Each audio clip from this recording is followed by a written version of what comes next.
അധ്യായം 1.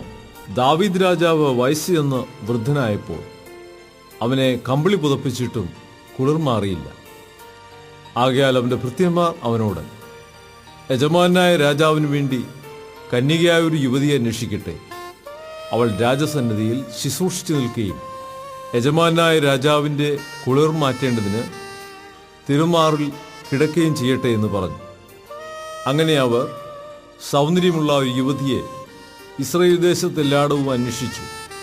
ശൂന്യംകാരിയായ അബീശകിനെ കണ്ടു രാജാവിൻ്റെ അടുക്കൽ കൊണ്ടുവന്നു. ആ യുവതി അതിസുന്ദരിയായിരുന്നു. അവൾ രാജാവിന് പരിചാരികയായി ശുശ്രൂഷ ചെയ്തു. എന്നാൽ രാജാവ് അവളെ പരിഗ്രഹിച്ചില്ല. അനന്തരം ഹഗീത്തിന്റെ മകനായ അദോനിയാവ് നിഗളിച്ചുകൊണ്ട്, ഞാൻ രാജാവാകുമെന്ന് പറഞ്ഞ് രഥങ്ങളെയും കുതിരപ്പടയാളികളെയും തനിക്ക് മുമ്പായി ഓടുവാൻ 50 അകമ്പടികളെയും സമ്പാദിച്ചു. അവൻ്റെ അപ്പൻ അവനെ മുഷിപ്പിക്കരുതെന്ന് വെച്ച് അവൻ്റെ ജീവകാലത്തൊരിക്കലും നീ ഇങ്ങനെ ചെയ്തതെന്ത് എന്ന് അവനോട് ചോദിച്ചിരുന്നില്ല. അവനും ബഹുസുന്ദരനായിരുന്നു. അബ്ശാലോമിന്റെ ശേഷമായിരുന്നു അവൻ ജനിച്ചത്. അവൻ സെരൂയയുടെ മകനായ യോവാബിനോടും പുരോഹിതനായ അബ്യാഥാരിനോടും ആലോചിച്ചു വന്നു. ഇവർ അദോനിയാവിന് പിന്തുണയായിരുന്നു. എന്നാൽ പുരോഹിതനായ സാദോക്കും യഹോയാദയുടെ മകനായ ബെനായാവും പ്രവാചകനായ നാഥാനും ഷിമെയും രേയിയും ദാവീദിന്റെ വീരന്മാരും അദോനിയാവിന്റെ പക്ഷം ചേർന്നിരുന്നില്ല. അദോനിയാവ് എൻ രോഗലിന് സമീപത്ത് സോഹേലെത്തുന്ന കല്ലിനരികെ വെച്ച് ആടുമാടുകളെയും തടിപ്പിച്ച മൃഗങ്ങളെയും അറുത്തു. രാജകുമാരന്മാരായ തന്റെ സകല സഹോദരന്മാരെയും രാജഭൃത്യന്മാരായ യഹൂദ പുരുഷന്മാരെയൊക്കെയും ക്ഷണിച്ചു. എങ്കിലും നാഥാൻ പ്രവാചകനെയും ബെനായാവെയും വീരന്മാരെയും തന്റെ സഹോദരനായ ശലോമോനെയും അവൻ ക്ഷണിച്ചില്ല. എന്നാൽ നാഥാൻ ശലോമോന്റെ അമ്മയായ ബത്ശേബയോട് പറഞ്ഞത്, ഹഗീദിന്റെ മകനായ അദോനിയാവ് രാജാവായിരിക്കുന്നു എന്ന് നീ കേട്ടില്ലയോ? നമ്മുടെ യജമാനായ ദാവീദ് അറിഞ്ഞിട്ടുമില്ല. ആകയാൽ വരിക, നിന്റെ ജീവനെയും നിന്റെ മകനായ ശലോമോന്റെ ജീവനെയും രക്ഷിക്കേണ്ടതിന് ഞാൻ നിനക്ക് ആലോചന പറഞ്ഞു തരാം. നീ ദാവീദ് രാജാവിന്റെ അടുക്കൽ ചെന്ന്, യജമാനായ രാജാവേ, നിന്റെ മകനായ ശലോമോൻ എൻ്റെ അനന്തരവനായി വാണ് എൻ്റെ സിംഹാസനത്തിൽ ഇരിക്കുമെന്ന് നീ അടിയനോട് സത്യം ചെയ്തില്ലയോ? പിന്നെ അദോനിയാവ് വാഴുന്നത് എന്തെന്ന് അവനോട് ചോദിക്കാം. നീ അവിടെ രാജാവിനോട് സംസാരിച്ചുകൊണ്ടിരിക്കുമ്പോൾ ഞാനും നിന്റെ പിന്നാലെ വന്ന് നിന്റെ വാക്ക് ഉറപ്പിച്ചുകൊള്ളാം. അങ്ങനെ ബത്ശേബ പള്ളിയറയിൽ രാജാവിന്റെ അടുക്കൽ ചെന്നു. രാജാവ് വയോധികനായിരുന്നു. ശൂന്യംകാരിയായ അബീശേക് രാജാവിനെ ശുശ്രൂഷ ചെയ്തുകൊണ്ടിരുന്നു. ബത്ശേബ കുനിഞ്ഞ് രാജാവിനെ നമസ്കരിച്ചു. നിനക്ക് എന്തു വേണമെന്ന് രാജാവ് ചോദിച്ചു. അവൾ അവനോട് പറഞ്ഞത്, എൻ്റെ യജമാനെ, നിന്റെ മകൻ ശലോമോൻ എൻ്റെ അനന്തരവനായി വാണ് എൻ്റെ സിംഹാസനത്തിൽ ഇരിക്കും എന്ന് നീ നിന്റെ ദൈവമായ യഹോവയുടെ നാമത്തിൽ അടിയനോട് സത്യം ചെയ്തുവല്ലോ.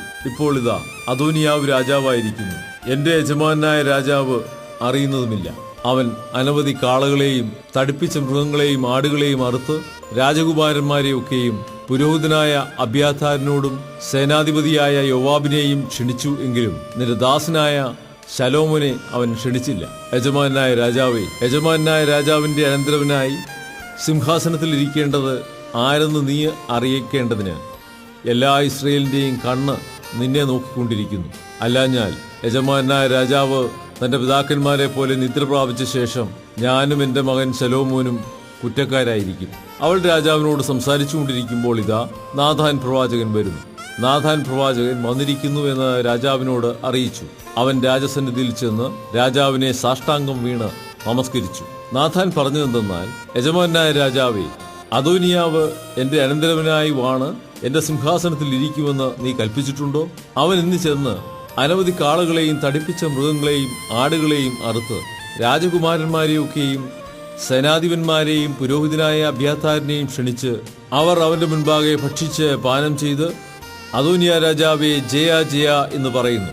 എന്നാൽ അടിയനെയും പുരോഹിതനായ സാദോക്കിനെയും യഹോയാദയുടെ മകനായ ബെനായാവെയും നിന്റെ ദാസനായ ശലോമോനെയും അവൻ ക്ഷണിച്ചില്ല.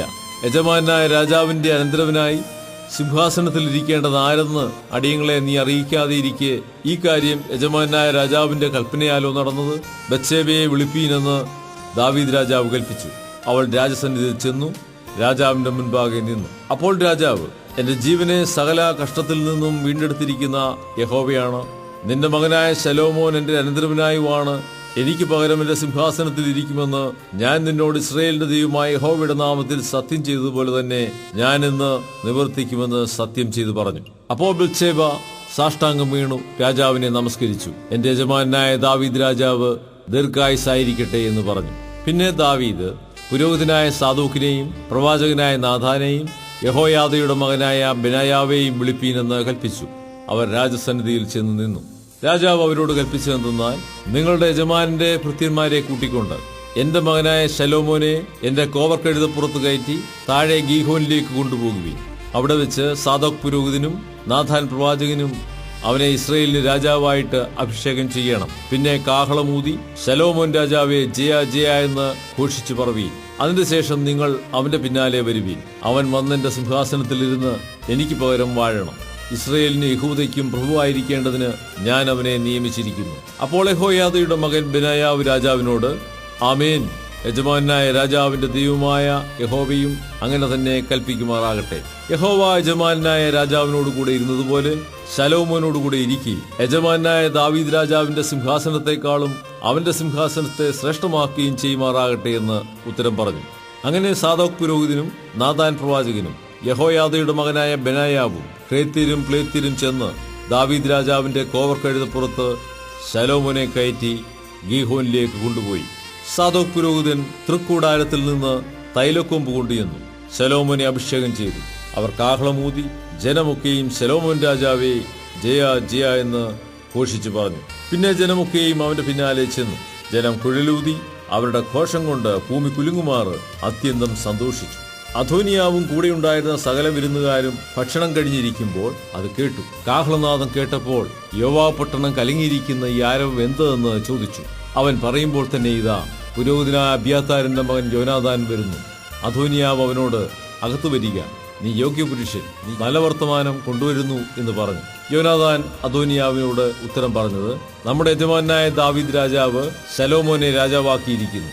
രാജാവ് സാദോക്ക് പുരോഹിതനെയും നാഥാൻ പ്രവാചകനെയും യഹോയാദയുടെ മകനായ ബെനായാവെയും ക്രേത്യരെയും പ്ലേത്യരെയും അവനോടുകൂടെ അയച്ചു. അവർ അവനെ രാജാവിന്റെ കോവർക്കഴുതപ്പുറത്ത് കയറ്റി. സാദോക്ക് പുരോഹിതനും നാഥാൻ പ്രവാചകനും അവനെ ഗീഹോനിൽ വെച്ച് രാജാവായിട്ട് അഭിഷേകം ചെയ്തു. അവർ പട്ടണം മുഴങ്ങും വണ്ണം സന്തോഷിച്ചുകൊണ്ട് അവിടെ നിന്ന് മടങ്ങിപ്പോയി. ഇതാകുന്നു നിങ്ങൾ കേട്ട ഘോഷം. അത്രയുമല്ല, ശലോമോൻ രാജസിംഹാസനത്തിൽ ഇരിക്കുന്നു.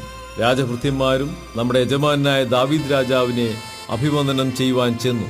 നിന്റെ ദൈവം ശലോമോന്റെ നാമത്തെ നിന്റെ നാമത്തേക്കാൾ ഉത്കൃഷ്ടവും അവന്റെ സിംഹാസനത്തെ നിന്റെ സിംഹാസനത്തെക്കാൾ ശ്രേഷ്ഠവുമാക്കട്ടെ എന്ന് പറഞ്ഞു. രാജാവ് തന്റെ കട്ടിലിന്മേൽ നമസ്കരിച്ചു. ഇന്ന് എന്റെ സിംഹാസനത്തിൽ എന്റെ സന്തതി ഇരിക്കുന്നത് എന്റെ കണ്ണുകൊണ്ട് കാണുവാൻ സംഗതി വരുത്തിയ ഇസ്രായേലിന്റെ ദൈവമായ യഹോവ സ്തുതിക്കപ്പെടുമാറാകട്ടെ എന്ന് പറഞ്ഞു. ഉടനെ അധോനിയാവിന്റെ വിരുന്നുകാരൊക്കെയും ഭയപ്പെട്ട് എഴുന്നേറ്റ് ഓരോരുത്തരും താന്താന്റെ വഴിക്ക് പോയി. അധോനിയാവും ശലോമോനെ പേടിച്ച് ചെന്ന് യാഗപീഠത്തിന്റെ കൊമ്പുകളെ പിടിച്ചു. അധോനിയാവ് ശലോമോൻ രാജാവിനെ പേടിക്കുന്നു. ശലോമോൻ രാജാവ് അടിയനെ വാൾ കൊണ്ട് കൊല്ലുകയില്ല എന്ന് ഇന്ന് എന്നോട് സത്യം ചെയ്യട്ടെ എന്ന് പറഞ്ഞു. അവൻ യാഗപീഠത്തിന്റെ കൊമ്പുകളെ പിടിച്ചിരിക്കുന്നുവെന്ന് ശലോമോൻ വർത്തമാനം കേട്ടു. അവൻ യോഗ്യനായിരുന്നാൽ അവന്റെ തലയിലെ രോമവും നിലത്തു വീഴുകയില്ല. അവനിൽ കുറ്റം കണ്ടാലോ അവൻ മരിക്കണമെന്ന് ശലോമോൻ കൽപ്പിച്ചു. അങ്ങനെ ശലോമോൻ രാജാവ് ആളയച്ചു. അവർ അവനെ യാഗപീഠത്തിങ്കിൽ നിറക്കിക്കൊണ്ടുവന്നു. അവൻ വന്നു ശലോമോൻ രാജാവിനെ നമസ്കരിച്ചു. ശലോമോൻ അവനോട്, നിന്റെ വീട്ടിൽ പോയിക്കൊള്ളുക എന്ന് കൽപ്പിച്ചു.